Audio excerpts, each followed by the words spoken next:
So it's good though, right? Yeah, it was good. Cool. No hum, all good. Action! Hello and welcome to the No Expectations podcast. I'm Ben. I'm James. And I'm Max. And today we are talking about 2001's The Majestic, starring Jim Carrey, Martin Landau, and Laurie Holden. And this is written by Michael Sloan and directed by Frank Darabont. Nice. In 1951, a blacklisted Hollywood writer gets into a car accident, loses his memory, and settles down to a small town where he is mistaken for a long-lost son. So what's amazing about this movie is James has touted this one as a Jim Carrey classic for a very long time, and me being a huge Jim Carrey fan, this is one I'd never seen before. So I watched it yesterday, and it was a real treat because it was like watching a brand new Jim Carrey movie. It's actually been like years since I've watched this film, so it was nice watching it again. Because like the last time I watched this, I was probably like 12 or 13, around there, like really early teenager. And I remember when we first moved here, that was always playing on, like, I believe HBO or Stars, and it was on a lot, and I would just always like watch it back to back. Yeah. But it's like it's just been out of my memory for a while, so actually going back to watch this felt very fresh. I mean, there was glimpses of scenes I'm like, oh yeah, that's right, yeah. It was nice rewatching this. It was out of your memory, almost like you got in a car accident on a bridge and woke up in an unfamiliar place. Yeah, that's how it felt, exactly like that. And then you found a man who was your father figure, and he had missed you for about 5 years. And then he said... And he kept calling me Luke. Yeah, Luke, I have this theater. Yeah. And, you know, maybe if you come in, we could start it back up again like we talked about. Yeah. And and there's some girl that came back in town, and she, like, you know... I was like in love with her. She has or the something. hiccups. Yeah, she has the she hiccups. has the hiccups a lot, and I have to kiss her to stop the hiccups. Yeah, and other things. Yeah. It is Jim Carrey month, and this is the first time watch for me. It was a real treat because you know, comedies after comedies, it can get a little bit old. This was a fine example of Jim Carrey just bringing a lot of depth, and his man, he's a very skillful actor, and he does get casted as just the funny man a lot of the times, and you know, this is a good departure from that, in my opinion. You could really see there was a point in Jim Carrey's career, and I think I mentioned this on a previous episode, where he was, just like Robin Williams at a certain point, was really hungry for drama. And same thing happened with Sandler eventually. You know with the water boy. Yeah. No, I'm kidding. But Devil? Everything is the devil to you, mama? Well, I like school, and I like football, and I'm gonna keep doing them both because they make me feel good. And by the way, mama, alligators are ornery because they're medulla oblongata. I like Vicky, and she likes me back. And she showed me her boobies, and I like them too. It's funny that you say that though too, because like I was telling Max before we got here, like my dad, I was talking to him on the phone. He's like, "Oh, I love the Majestic. It's that one where he's acting." I was like, "Well, he's not acting." Yeah, like he's always in the acting. movie, but I'm like his character. He's like, no, he's like Jim Carrey's actually acting. He's doing like dramatic acting. I was like, okay, I see what you're saying. It's funny how dramatic acting is considered more important acting than comedic acting, but I think both have their place. You know? Yeah, I agree too. Totally. Yeah. Especially like I go back to this. We said this in a previous episode. If you know comedy, you can pretty much do any role. I think that. I believe that. I don't know if you do, but I honestly do. Totally. I think some of the best, most intense performances we have are from guys like Robin Williams and Adam Sandler and Jim Carrey in serious roles, because it's almost such a surprise to see them be so serious. Well, I think it's also because in order to be funny at that level, it seems like a prerequisite. I don't know if this is true or not. A lot of people believe that you have to have this like deep pain. You know, a lot of these comedians are just, they've had these horrible childhoods or harsh upbringings, trauma in their life, and I think that shows through even more so in the dramatic aspect of it. Yeah, I mean, you look at, you know, Jim Carrey in Kidding, or you look at Jim Carrey in this, or you look at him in aspects of The Truman Show, or you look at Sandler in Uncut Gems, or in Punch Drunk Love, or you look at Robin Williams in Insomnia, or 1 Hour Photo, or Good Will Hunting.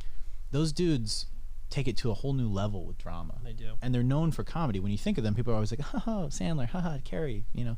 But there's something about it where it's almost like they can dig a little bit deeper than your average dramatic actor. I think with a lot of dramatic actors, you come to expect it all the time from them to constantly make you cry. Yeah, you know, it was like going back to the cry thing. Yeah. Sorry to interrupt you. No, but you're like fine. for the fact like you say that too, because with like comedy actors, like think about it, like the most of the time I've ever like almost like teared up, or I did tear up, was with these guys, like Totally. you said, Robin Williams, Yeah. Adam Sandler, and Jim Carrey, especially with like Robin Williams. That scene with John Candy in Planes, Trains, and Automobiles. John Candy is a perfect example. Yeah. Planes, Trains, and Automobiles, like when I first watched that, I Makes me got a little cry. teary. Yeah. No shame. No. So they no, do no. like a really like I don't know what it is, like you said, like they just have more experiences in their lives, and I totally agree with you. I think it's because they connect with us in other areas, and you're almost surprised that they're able to go there. They're almost able to cross into this other territory, and you're like, oh wow, I did not see that coming. Yeah, like they're not being themselves. Like you can actually feel them as like an actual character. Yeah, fantastic. You already have your guard down because they've made you laugh. Exactly. But I think it's awesome, and I think more actors should do that. I really respect when I see, a lot of times they're not as big a hits as the comedies, but as an actor, it's good that they don't let themselves get stuck in one category and they're willing to branch out. And it's fine to be a comedian and do comedy for your whole life, but I really do respect it when they take a chance every once in a while and do a dramatic role. It's like modern actors now, like Jonah Hill's doing that as well. It's great. I respect it. I respect it totally. Waiting on you, Seth Rogen. Waiting on you. He's attempted a few times. I'm just never. Has he? Well, you know, smoking pot, like an Apple movie Seth or something. Rogen. I don't know. But this movie, I will say maybe I wasn't in the right frame of mind to watch The Majestic, but I got a little bored. I got a little bored. It's slow. It is a slow burn. Yeah. Like that's why I've watched it multiple times. So Okay. like, I like it did take me a couple times. Like I told you this earlier too. It's like it's a great like if it was a TV show or a miniseries, It would've been a good TV It would have show. been great. Yeah. I still think it's a great Jim Carrey film. I loved it because I grew up like watching it multiple times. Yeah, it's just like that dramatic aspect to it, and I love the era as well because it's It like is a good era. The 50s. Yeah. And I just like the time like then. Back Absolutely, then. Everything's yeah. just just more. Can't even think of the word. Simple. Yeah, just simple. Yeah, it seems more straightforward, definitely. And just the movie, like the way like him making a movie theater with his like so-called Yeah. dad. Yeah. It's just magical to me. It is nice. And I'm not shitting on it in any way, and I hope I don't come across like that, but I think it just wasn't what I expected, and I didn't have the nostalgia with it, so I didn't come in with like any, love of it really. But I still love Jim Carrey, so obviously it's like I still enjoyed it for what it was. But I was expecting something more like Midnight in Paris with a little more magic, and I didn't really get that magic, so I feel like it kind of let me down. I think this is a film that's gonna be like you have to rewatch again to to like appreciate it more, because I remember watching it the first time as well. Okay. So going in like that as the first time, I was like, this is kind of slow, but then I was like, I'm more watching it again. Okay. I'm like, I actually like this. Like, Yeah. this is like we go back with the whole like Jim Carrey being serious. I'm like, this is different. Yeah. Especially back then for him, like this is like he started doing more of those movies. Yeah. Which was like a change for Jim Carrey. Yeah, like to me, like I said, not to shit on it, but just my honest initial opinion on it was after I watched it, I thought, man, this is like a really overly long Twilight Zone episode without the intensity or the drama or the point. Like I was kind of like, what's the point? yeah, I don't know. I think on like it is a long film. It is Yeah. a long film. It just needs. It didn't need to be 2 hours, 2.5 hours. Yeah, Just to say. it felt a little Hallmarky in places to me. Yeah, it was like. That's why because I actually like romance movies. This is like a romance movie, a drama. I'm a little picky. I know you are. A little piggy. So I love just like just love stories, and I think this was a really good one. But I'm not a big fan of his love interest. Yeah, she could have been better. Back when I watched it back then, I was like, oh okay, yeah. But like now, I just I'm not a big fan of that actress. Small town girl. She's beautiful. Like she's a very pretty woman, but there's something about her that's just dull as shit. Like there's something about her. I don't know. Yeah, maybe I'll go back and watch it again at another point, and like maybe when I'm in a better frame of mind for it. But I think when I was watching it, I was expecting something with a little more magic to it and maybe a little more humor, which wasn't there, and I think I was a little disappointed in that. I liked how kind of realistic it was, and Yeah. it had some American history in there that I like, and The communist stuff was cool.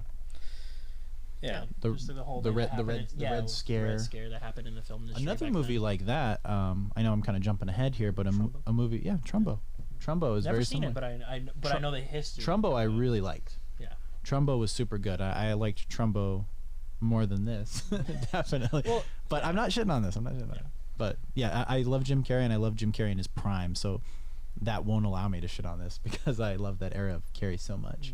But yeah, was the movie for me? Not necessarily, but I'm glad I watched it. Definitely. Yeah, I'm glad that you did watch it. It did take you like a while to watch this. It took me a long time. Yeah, it definitely took me a while. A few sessions of watching. No, a few like years. Yeah, like, since just to we get were around to watching high it. school, middle school, honestly. I think. Decade maybe? Over a decade? Yeah, I told him about it for a while. It's been a while. Yeah, but yeah, I don't know. I really didn't like it, but I think it is worthy of a second watch, maybe to like change my mind, you know? I think you do have to have a second watch. Yeah, and I was also pretty like drowsy when I watched it, and it's kind of one of those where like Yeah, I was that's a watching it for the podcast as opposed to watching it for enjoyment. So I think that might be a part of it too, but yeah, a little hallmarky for my taste, but can't shit on Jim Carrey though. Definitely can't show. Absolutely. You want to talk about some can't talk. Want to talk about some fun facts? Fun facts with Jim Carrey or some trivia? Let's talk about some trivia, some fun facts. Let's do it. Okay. So, the voices of the unseen studio executives during the first screenwriting scene and the one later in the film are all famous directors, including Gary Marshall, Paul Mazursky, Sidney Pollack, Rob Reiner, and Carl Reiner. All of these directors have also been known for their occasional acting forays. Ooh, very interesting. I heard Rob Reiner, for sure. Oh, Rob Reiner. He has a distinct voice. Yeah, but everyone else I didn't really know about that. At one point, while the characters in the film are examining a storefront display of World War II heroes, a photograph of several men in uniform is shown. This photo is actual soldiers that fought in World War II, all of whom made their home at the location of the film shoot in Ferndale, California. Fun fact. I think it's pretty cool. I mean, they would have to go back and, like, they just grab the old wardrobe, make them for, like, It's World cool. War II. It's very cool. Some of those guys had a familiar look to them. I thought they were actual actors that had been, gotten their pictures taken and put up there, and I thought, oh, that guy looks like he was in something, but it was just real soldiers. Yeah. Pretty cool. Yeah. Several names in the movie are connected to real-life persons involved in Senator Joseph McCarthy's witch hunt investigations. The town of Lawson is named for screenwriter John Howard Lawson, who stood up to the HUAC and ended the Red Scare. Another writer, Lester Cole, gave his surname to the mayor. Luke Trimble is named for a blacklisted screenwriter, Dalton Trumbo. Whoa. So it connected to Trumbo. Connected. There So we Appleton go. is named for Senator McCarthy's Wisconsin hometown. That's actually kind of really cool. So That is oddly they specific. They did have Trumbo in mind. So for there this was film. something about that. It's so interesting how back then, communism now, it seems like it's like touted and celebrated, and back then it was like this really condemning thing that would like fuck your career, and now it's like the opposite almost. Yeah, It's been normalized. Yeah, it was it's really normalized. weird back then. Like a lot of people got blacklisted. Yeah, it almost seems like back then they went too extreme, and now they go too extreme in the opposite direction. The pendulum swings. The pendulum swings too far. I think the pendulum should be here, but it's always too far out here or here, and I think that's where we have problems. Yeah. That's my political statement for the podcast. The scriptwriter, Michael Sloan, is a close school friend of Frank Darabont. He also doubles as kindly old Professor Meredith in the Majestic's film within a film, Sand Pirates of the Sahara. Some fun facts about that as well. He first showed Darabont the script back in 1999, and while he wanted to make the film, Darabont was already committed to The Green Mile, 1999, another brilliant film. As soon as it was finished, he got to work on The Majestic in 2001. Yeah, this director's worked on a lot of good films and Yes. TV show. And what was kind of cool, I'm going to kind of just piggyback off that. The director was friends with the guy who was directing the Mummy Returns, or no, the Scorpion King. I think it was the Scorpion King in 2002, and they were getting sets ready for the Scorpion King. And when they did what was it called? The Sands of Sahara. What was it called? The fake movie in there. I think Sands it was the of Sands of Sahara. Sahara. The Yeah. Pirates of the Sahara. They Oh. with Bruce Campbell with those scenes, they utilized sets from the Scorpion King that were being built because the directors were friends. And I'm like, that's pretty cool. That's some Hollywood, fun facts right there. I think it was like he was actual friends with George Lucas at the time. That's as well. amazing. So Wow. There's a lot of there is a fact with that. We'll get to that. They're all buddies. Yeah, Brian Libby, who plays studio guard Hal, has appeared in all of director Frank Darabont's movies. Darabont considered Libby to be a lucky charm of sorts and cast him whenever possible. So actually, this director does it a lot. So, like the main actress, Does it? Lori Holden Does it? does this a lot. A lot. A lot. So what's her name? Lori Holden, whatever. Ooh. She's been in like most of his films and TV show. If you didn't know this, he is a creator of The Walking Dead, which she is in there. Really? And I believe who's talking about that, Brian Libby, he might be in there as well. So like he's. We go back to, we talked about this before, how directors and stuff like always collaborate with like their friends. I love that. So this is a person that does that, which That's is cool. is really cool. Like I didn't know that. So he about did The this Walking guy. Dead in this. I would like to see more of his filmography eventually. Yeah, he's done. We'll bring it up. His style was cool. Yeah, He did like have a him. cool style. I think the cinematography in here is beautiful. Like, there's been aspects of it that kind of remind me of like Chinatown. Totally. Because Yeah. I mean the timer as well. Mhm. The best scene in the movie for me, I really enjoyed I mean, I like all the theater stuff, but I really particularly enjoyed the car crash scene. Yeah, That was a really, good one. really well done, and also just the camera actually going from above the water to below the water, and just the intensity of that scene. And the Huh. monkey, you know. I love the monkey. Yeah, the monkey is beautiful. My favorite scene was definitely near the end when Jim Carrey is kind of telling off the courts, and he's walking out, and it's for me it's like the crescendo of the movie because It was he's the finally crescendo. standing up for himself, and he's discovered his voice. Yeah.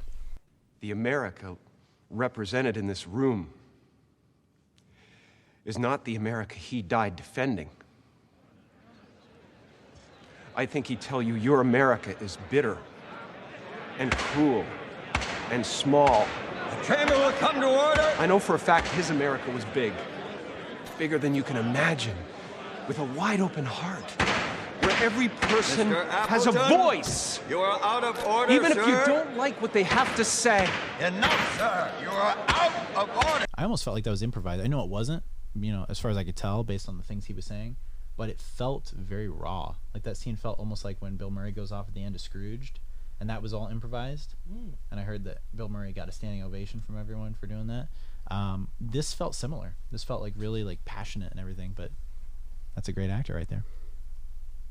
A character says he wouldn't know J. Edgar Hoover if he walked in here wearing a dress, a subtle reference to the claims that Hoover was a cross-dresser in his personal life. I feel like most people would know that, but just throwing it out there. J. Edgar Hoover liked to run around in women's clothing. Clothes, apparently. Yeah, fun fact.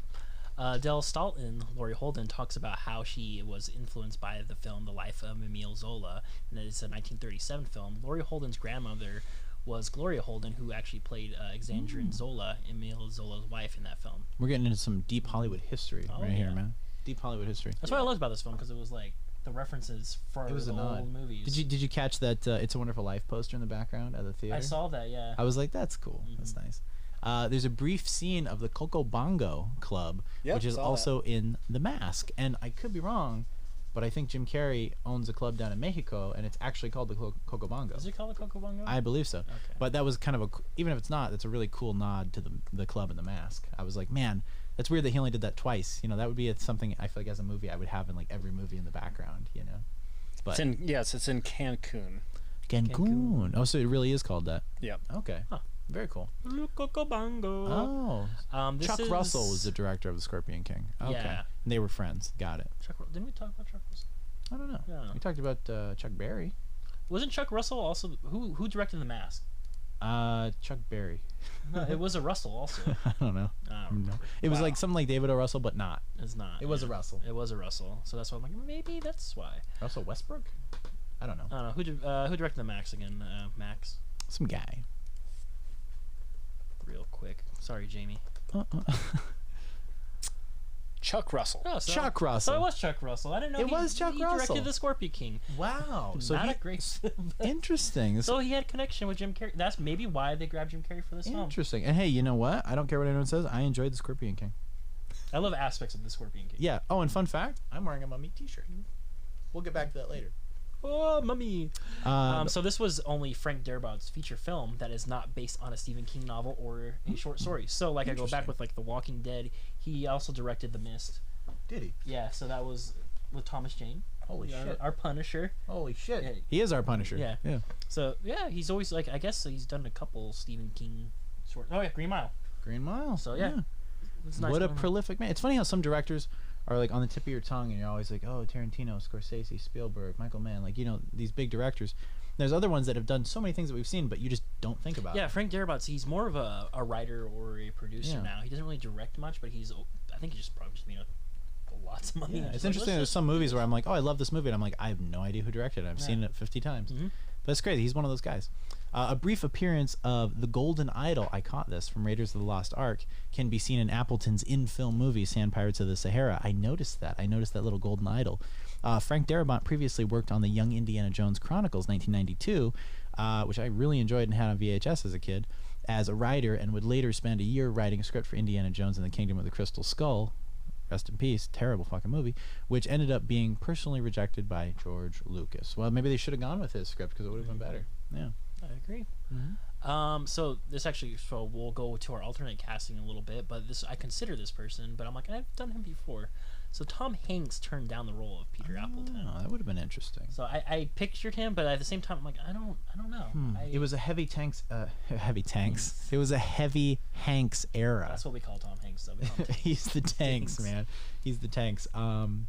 Yeah, it was definitely like that was like Castaway era, and I'm glad it went the way it went. Definitely. Jim Carrey's second movie where he narrates. The first was Simon Birch. Do you know? Does that make sense? Do you know? Does that make sense what I just said? The first movie was Simon Birch. I don't know what Simon Birch was. I don't know what the fuck I'm talking about. This was his second movie where he narrates. Okay, very cool. I guess the first one was where he was Simon Birch, or is a movie called Simon Birch. Okay. I don't know that Jim Carrey. I don't know, man. Reference. I don't know what I'm talking about. Max, what is Simon Birch? Sam Birch. Simon Birch. Simon Birch. Cocobongo. SIMONBRC. KISSING. Simon Birch. Is that a movie? It's a movie. Oh, it's a movie. Drama comedy narrated by Jim Carrey. He narrated. Okay. I was watching a documentary on the World's Fair back in like 1930 something. I think it was Chicago's World Fair, and it was a big thing. And I was watching this, and I was kind of like kicking back on the couch, watching it, kind of half paying attention. And I was like, "Who is narrating this?" I'm like, "I know this voice like so well." It happens a lot with. And I'm watching it, and I'm like, "This is Gene Wilder." And I looked, Really? and I'm like, "No, there's no way." I'm like, "This was done like fairly recently. I want to say like 2012 or something like that." And I'm like, it's probably not. And I looked up, it was Gene Wilder. It was one of the last things he did. Oh. And he narrated this whole documentary. And I was like, cool. It was really good.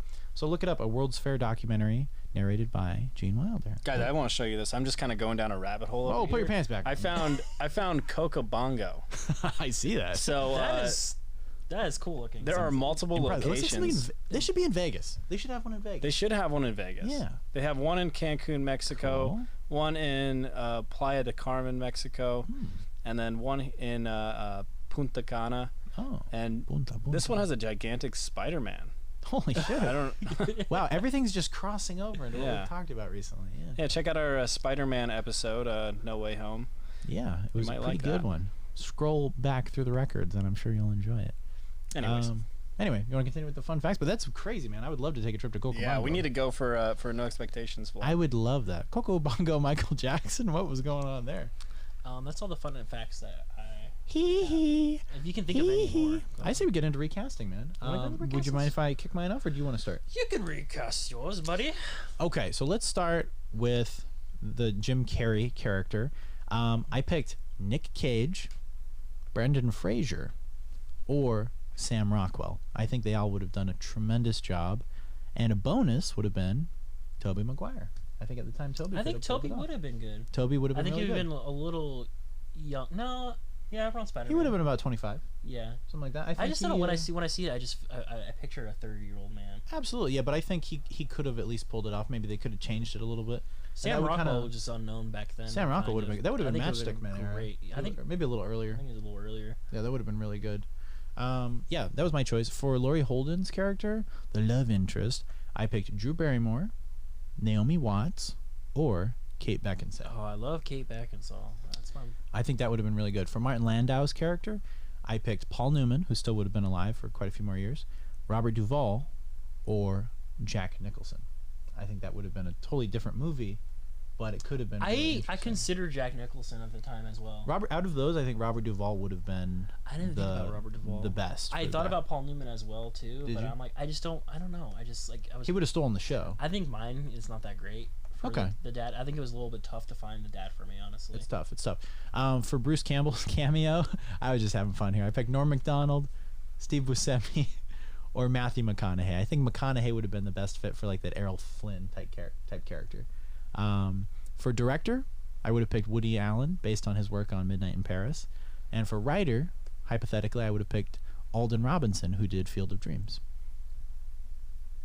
That's nice. Thank you, sir. Thank you. Yeah. But yeah, like the film kind of reminded me of like an overly long Twilight Zone episode, minus the edge, with a lot of Mayberry mixed in from Andy Griffith, without the humor. Like I said, not to shit on it, but I think I went in with expectations, and I should have gone in with no expectations. So what's kind of interesting is You fired. Castle Rock Productions did this movie, same as the ones who produced Seinfeld. I knew you were gonna mention that too. Yeah, and they did Seinfeld. So the judge in the court is actually the same guy who plays the NBC executive in Seinfeld, one of the NBC execs. And I thought, oh, okay, it makes sense because it's a Castle Rock production. And I could be wrong, but I think there's one other person in there too that appeared in Seinfeld. And I was like, oh, Castle Rock, there it is. Oh, we did forget about another fun fact about this, because this was actually considered mine for the alternate casting was Matt Damon does the voice of the real Luke when he's reading the letter. Yes. So I was thinking about considering him as the cast for Jim Carrey as well. So. And actually, in real life, he turned down the role. He was offered the role before Jim Carrey, but he turned it down to work on the First Born Identity movie. Which is better choice. Yeah, much better choice. But for me, movies that are similar to this, I already mentioned Pleasantville, Midnight in Paris, or Purple Rose of Cairo with Jeff Daniels. Really underrated movie that also kind of deals with that retro Hollywood silver screen time with a little bit of magic. And I think those movies, in my opinion, are better, but are very similar to this movie in terms of like style and era. Yeah, I would have to say Pleasantville as well. Midnight in Paris is such a great film too. Dude, one of my favorites. Yeah, so good. For my alternate cast, so let's do Laurie Holden. I almost did Naomi Watts too. I thought about her. Oh, did you? So I got her doppelganger. There's like a little similarity to them. with like sort of. Nicole Kidman. Oh, okay, good. For Martin and Lando, Anthony Hopkins. Oh, yeah. So I thought of him, and there's a reason why I thought of him, because for Jim Carrey, did Brad Pitt, and they were in Meet Joe Black. Very cool. So they have already had like history of working with each other. That would have worked. That would have worked really well. I don't know if the Meet Joe Black was later or before or around the same time. Meet Joe Black was about 3 years before. Yeah. And director, I just did Peter Weir, Truman Show. Oh. I think it would have just been Solid. And they would have had history working with Jim Carrey. That's a very solid choice. Good job, sir. Yeah, thank you. Good job. Thank you. But yeah, this movie, for me, if I got to get into ratings, like I said, well, okay, go ahead. Max, can you think of anyone else for Jim Carrey? That's all I'm gonna ask. Just Max, Jim Carrey. Anyone else who you think who could be him? Cage would have been good. Cage, yeah, I could picture that. First thing I thought of was Matt Damon after seeing him in Really? American Sniper. He's a good war hero guy. One thing about Matt Damon being the voice of the real Luke, I think it kind of, you were telling me about a fan theory. Yeah. Okay, let me go to that real quick. Oh, I would love to So I hear have that. to pull this up. I think it kind of devoids the probability of this fan theory, but let's hear it out. I would love to hear it. Yeah. Okay, so Lay it on me. I'm gonna read a lot. It has to be on my phone. I'm sorry. Actually, I probably could pull this up on. Read it. Just read your thing. No. So, this movie has been popped up on HBO a lot. Went back in the day. So, what this guy said, his evidence is early in the film. It's mentioned that Appleton attended college via the GI Bill. The GI Bill was available for those who served on the home front, but it connects to the fact that both characters were in the military. Both characters had a connection to the movie industry. In Appleton's case, he was a writer in Hollywood. With Trimble, his family ran a movie theater. If the Appleton/Trimble character suffered an injury during the war that resulted in a temporary loss in his memory, perhaps going to Hollywood and working on the movies happened because of his childhood, similar to how Pirates of Sahara movie poster reminded the character of his life in Hollywood. There's a conversation between the Doctor and Luke's dad during the town gathering scene about how Luke had been missing for years and years, lived in another life. I thought this was hinting towards an ending, revealing that Peter and Luke all along. However, I'll just use that as a hint regarding my theory. So Luke's body was never found. Again, while I'm sure there was plenty of soldiers who were never recovered, this is an important basic fact in the theory. The whole town was convinced. A few townspeople had suspicions, but the direct fact that everyone bought into it and gives him some credibility. Soldiers suffered from dissociative amnesia in real life and was first diagnosed following World War I. So again, there is a real life evidence backing up this theory. So there's a possibility like he just had like PTSD and he could have been the guy. He could have been Luke. He could have been Luke. I thought you were going to say since it was after World War II. I guess it was. Or was it World after? War, Or was it after Korea? Korea would have been around that time. Probably World War II. Well, it was 1940s. So 1945 is when World War II ended. yeah, so maybe this guy meant to. Okay, so it also could be connected to Saving Private Ryan, because Matt Damon was Private Ryan and everyone was looking for him. Not Private Luke, but I know, but like maybe it was a code name. I don't know. Maybe. No, I mean when I first watched this film too, I was like always questioning. I'm like, there is a possibility. Like I remember. yeah, I looking thought up that before, too. That he could have been him. Okay. That he just forgot his memory before and then just started this Interesting. whole new life. It would have been interesting if he actually would have been that guy, as opposed to not. Like it would have been interesting. It's a little far fetched, but Yeah, it would have been cool. It's though. difficult. I don't know, but I like what they did with it. You know, like I said, not what I was expecting, but something totally unique for Jim Carrey, and I really respect actors taking chances like that. But yeah, I thought Matt Damon too. Well, Matt Damon would have been sweet. immediately that was I my first immediately pick. thought of Matt Damon as well, but I was like, I think he's was he too young? I'm like, I'm not He sure. might have been a little. He and Toby might have been a little young, but I think Toby would have been great in that role. Wouldn't Toby We have been just really put good? Toby in everything. You know? We just have Toby. I'm hoping. Here's the thing: after the success of the most recent Spider-Man movie, which we talked about previously, I would love to see a Toby renaissance. I would love to see Toby come back. Willem seems like he's been working pretty consistently. Like Yeah, he's got he has. Nightmare Alley coming out, and he's doing well. Toby's been kind of off the grid. I feel like he just has all that Spider-Man money. He's just living life. He's just I think he just like Yeah. goes on benders in Vegas and just.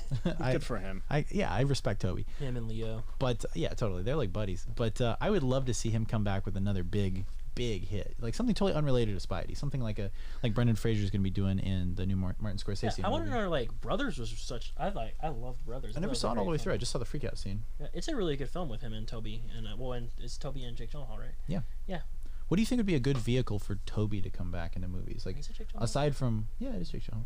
Aside from Spidey, like say out of the superhero realm, if we could have Toby back in like one or two really big movies, what kind of role would you want to see him in? Like in like any successful Any like movie. trilogy or just in a movie Anything in new, general? any type of movie, anything.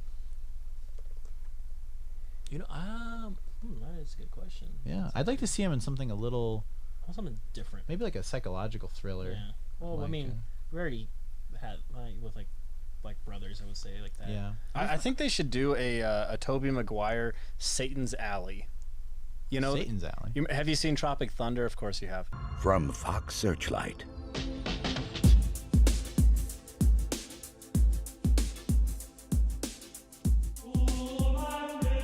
Satan's Alley.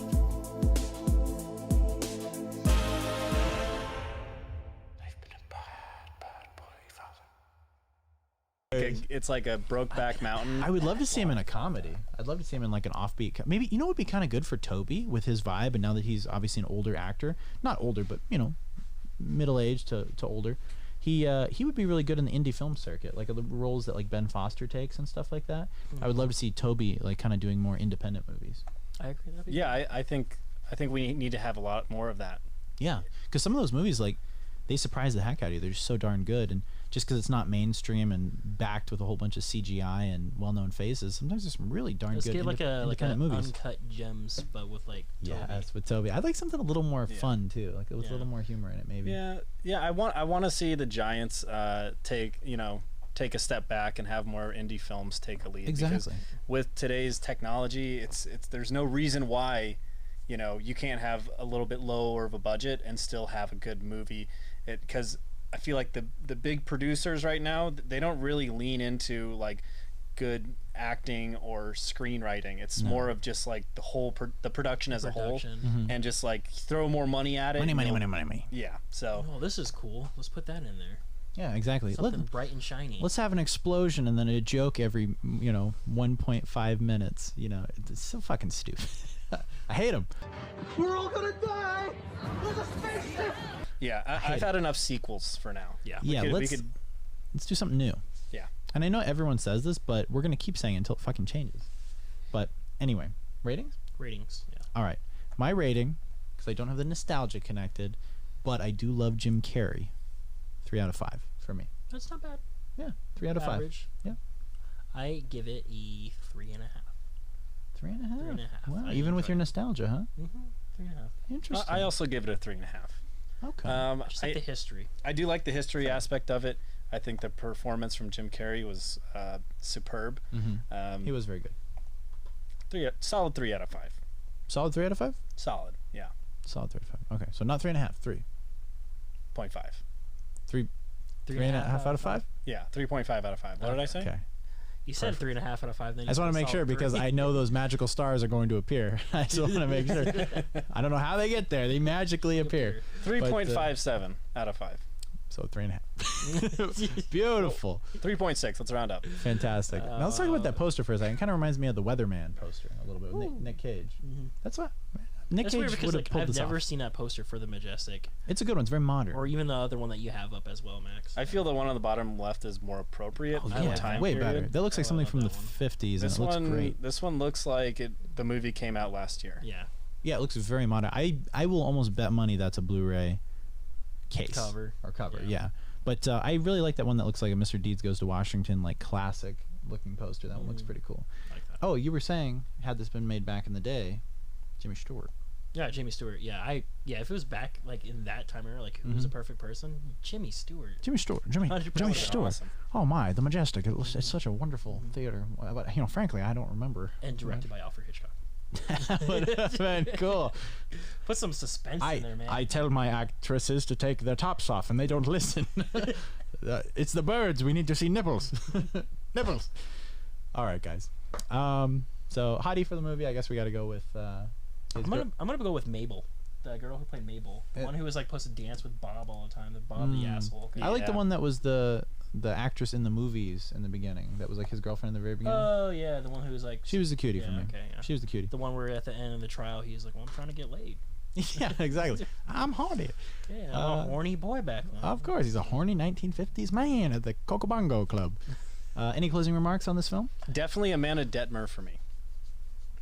That was she mine. Yeah, great. Yeah, she that was. That was my choice. Any choice. That was my choice. She's a 10. She's a solid 10. Let me see who was. It was Mabel, right?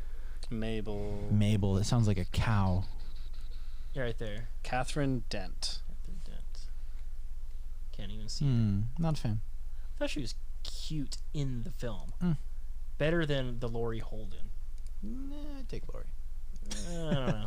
The first girl, though. That first girl, the 1950s. Yeah, she. Oh my gosh. Yeah. Wasn't she in Saving Silverman as the nun? I think that is her. Yeah. What about Brian? Yeah. What about Brian? Final Destination. Whoa, that was an interesting time. Oh, I for remember movies. in that. Shrink Next Door. I want to see that. Heard it's terrible. Really? Yeah, I love both those guys. Yeah, I love Heard that it's not cast. that good. Boys, Girls, and a Kiss. Whoa. That's got to be Katie She's in a Holmes. Is lot that of Katie Holmes? rom-coms. Yeah. Wow, Amanda Detmer. What a beautiful, beautiful All woman. right, well, I'll go with her now because I didn't even realize Yeah. that was Fantastic. fantastic. Okay, guys. Max, any closing thoughts? I like the movie. I like the movie a lot. I love any Jim Carrey, especially in that era. And like I said, it gets a little higher rating from me just specifically as Jim Carrey. The man can usually do no wrong. Once in a while he has his missteps like any actor, but for the most part he's one of our favorites, and that's why we're dedicating so much time to him. Yep. But Last thing I want to say is just, thank you so much for watching. We're growing as a channel. love you guys. And we're rocketing into 2022 with a lot of people just enjoying it, and we really appreciate that. We appreciate you guys, and especially if you're new here, make sure you subscribe because we got lots more good content coming for you. Yes, we do. Yep. So as always, be kind. Rewind. And subscribe, comment, and engage yourself with our channel. Thanks for Thanks for watching. watching. Happy 2022.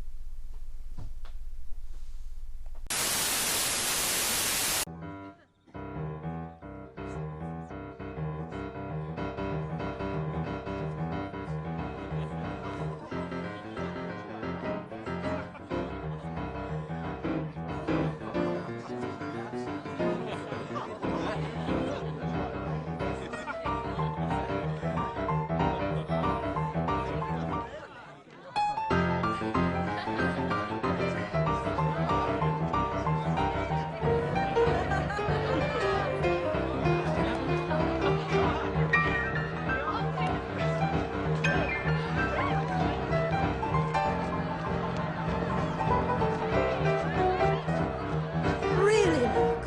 That's no way to treat Mr. List. Stop that. Stop it, I say. Who taught you to play like that? I demand to know. Where on earth did you learn to play such a thing? I taught him that when you weren't looking.